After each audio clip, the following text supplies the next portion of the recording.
Olá, querido aluno. Nós vamos nessa semana falar um pouquinho sobre inequação. Então, já vimos algumas funções, já vimos equação, nós vamos ver inequação. E equação, a gente viu que é quando a gente tem letra na igualdade e letra em número e tem uma igualdade. Então, essas letras a gente chama de incógnitas ou variáveis, né? E a incógnita é aquilo que a gente não conhece e a gente quer conhecer. Então, tem alguns exemplos aí, né, de equação. O que vai dar o grau da equação é o maior expoente do x, nem aqui o maior expoente, não tem expoente, então é 1. Aqui 2, aqui o maior expoente é 3. E o valor dessa incógnita da equação, a gente chama de raiz. Então, a gente fala que a gente vai achar a raiz da equação, ou o zero da equação. Tudo porque, geralmente, para resolver, a gente deixa igual a zero. E isola aí depois, ou na função, né, é igual a zero. Na função, né, quando a gente tem uma função, nós vamos, sei lá, f de x ou y é igual e tem lá a sentença com uma variável. Então, quando a gente troca o f de x ou y por zero, nós passamos a ter uma equação, não uma função. E essa equação é o que a gente usa para achar a raiz ou os zeros da função, né? Então, por exemplo, na função linear ou afim, a gente tem aqui, ó, o zero da função, ou raiz da função, é exatamente onde o y vale zero. Aqui, ó, se o y for zero, o x vai ser a raiz da função ou da equação que você está mexendo, né?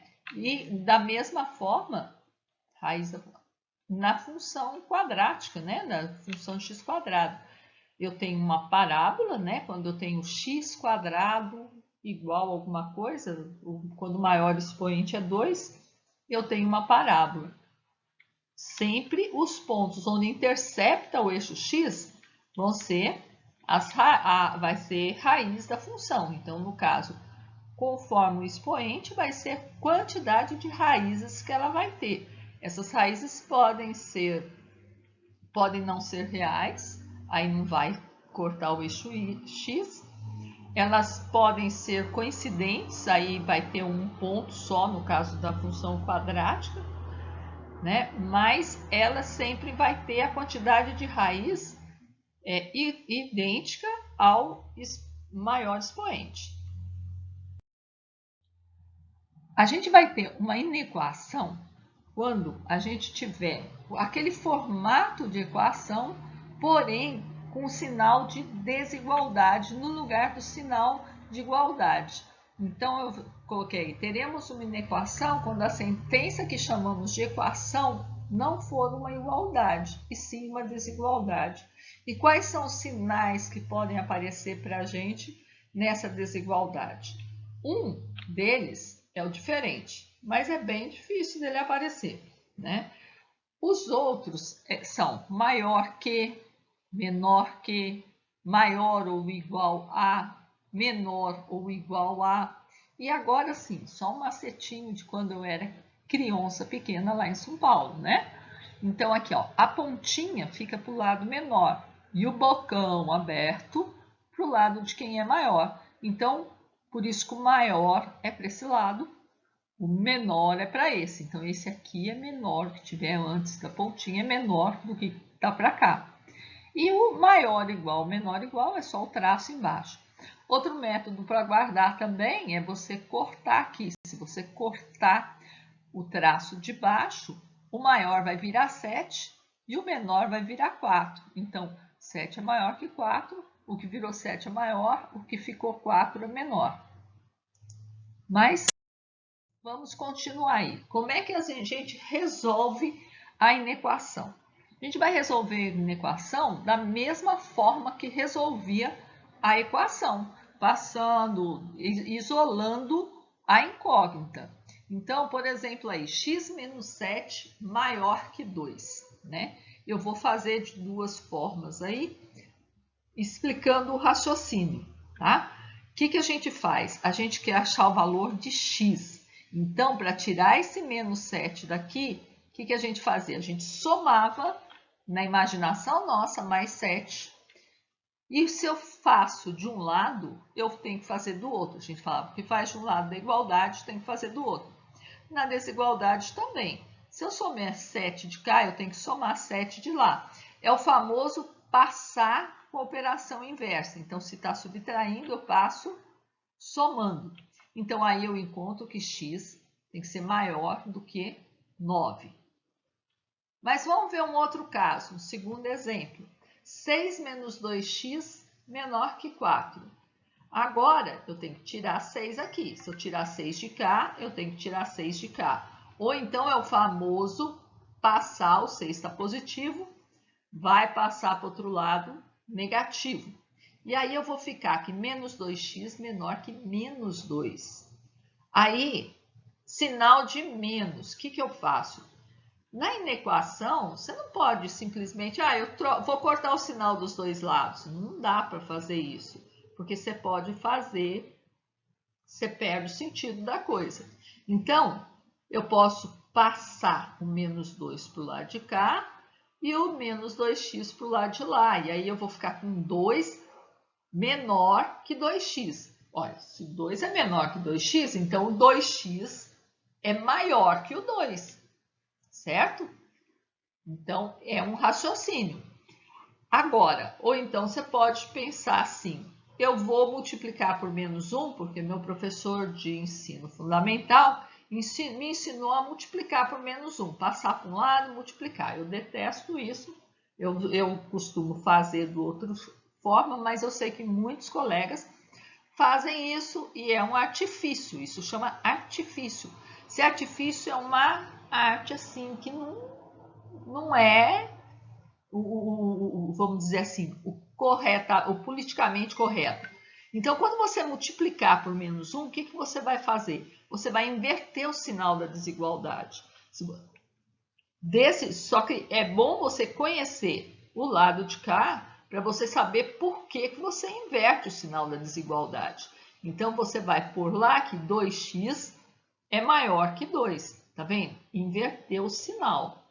Aí, depois, eu vou fazer o quê? Eu vou dividir por 2, né?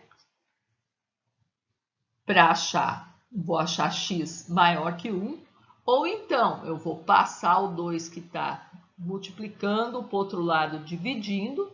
E da mesma forma, vou achar que x é igual a 2 dividido por 2, x maior que 1. Então, quer dizer, tá vendo que eu falei igual aqui? Porque o tratamento que a gente dá é o mesmo, tanto para o sinal de igualdade como para o sinal de desigualdade. Mas quando a gente tem só função ou equação, inequação do primeiro grau, é muito simples. Você pode ou não usar o método gráfico. Mas quando a gente embaraça, né? Quando a gente pega uma inequação quadrática, então é bom a gente já ir aprendendo isso. Então, nesse caso, não tem como a gente fugir à análise gráfica, não. Não tem como a gente fugir daquele negócio. É como um estudo de sinal da função. No slide anterior, eu podia pegar e colocar a funçãozinha lá, achei a raiz e ver onde que ela é maior que zero, onde que ela é menor que zero. Na quadrática, eu sou obrigada a fazer isso, porque eu não vou ter como saber. Então, a gente vai ter que aplicar os conhecimentos de função do segundo grau e analisar o seu gráfico. Então, vamos fazer um exemplo aí. 5x menos 6 maior que x quadrado. Bom, eu tenho uma inequação quadrática. O que eu vou fazer? Vou passar tudo para um lado só. Então, vai ficar menos x quadrado mais 5x menos 6 maior que zero. Deixei um lado igual a zero, então a gente anulou um dos lados da inequação. Aí a gente vai resolver a equação que está do outro lado, vai resolver como se fosse uma equação. Em vez de delta, eu acho, para ser mais rápido, a gente vai resolver por soma e produto. Lembrando que a soma das raízes é menos o b, que é o coeficiente do x, dividido pelo a, que é o coeficiente do x quadrado. Então, aí ficaria que a soma é menos 5 dividido por menos 1. Isso dá 5.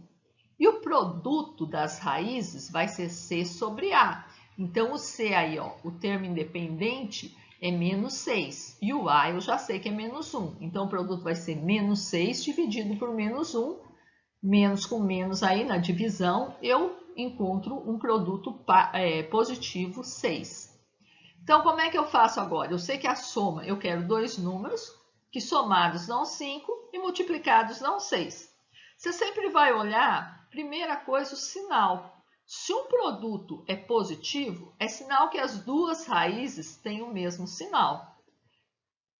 E o sinal dessas duas raízes vai ser justamente o sinal da soma, porque se eu tiver dois números negativos somados, eu vou achar um número negativo, mas se eu tiver dois números positivos, se a soma é positiva, é porque eu tenho um produto de dois números positivos. Então, quais dois números multiplicados dão 6 e somados dão 5? Então, 1 e 6, 1 mais 6, 7, não dá 5. 2 vezes 3 também é 6. 2 mais 3, 5. Então, é isso aí, ó. As raízes são 2 e 3. O que eu faço com essa raiz? Eu desenho o eixo X e coloco o 2 e o 3 nesse eixo X. E agora eu tenho que ver, eu sei que a equação do segundo grau, a função do segundo grau, ela tem como gráfico uma parábola. E a concavidade, quer dizer, o bocão da parábola, se ela vai estar aberto para baixo ou aberto para cima, vai depender do sinal do coeficiente do x quadrado. No caso aí, o x quadrado é negativo. Então, a boca é para baixo. Se a boca é para baixo, eu vou olhar aí. Eu quero que essa curva seja maior ou igual a zero. Onde que ela é maior ou igual a zero? Onde ela estiver para cima do eixo x, porque eu vou ter o eixo y aqui de lado. Então, acima do eixo x, o y é positivo. Abaixo do eixo x, o y é negativo. Se eu quero que a curva seja positiva, então eu vou ter que pegar esse pedaço aqui, ó, esse pedaço central, porque nas laterais eu vou ter um número negativo. Então, como que eu vou dar essa resposta? Sempre que eu quero um intervalo assim fechado, o 2 e o 3 não servem, porque aqui não tem sinal de igual. Se tivesse sinal de igual, eles serviriam. Para mim dar essa resposta, então, eu vou pôr que o x é elemento dos reais, se eu estiver trabalhando com os números reais, que é o mais comum, e o x tem que estar entre 2 e 3. E como que a gente escreve que o número está entre um e outro? Com sinal de menor. Então, 2 é menor que x, tá vendo? O 2 vai estar antes do x, porque o x é qualquer coisa entre 2 e 3.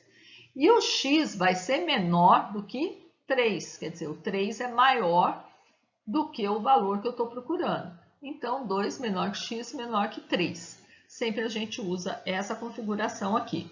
Se fosse negativo, eu ia ter que falar, eu ia ter que escrever de duas vezes. Eu ia ter que escrever x menor que 2 ou x maior que 3. Não ia ter como escrever de uma vez só dessa forma.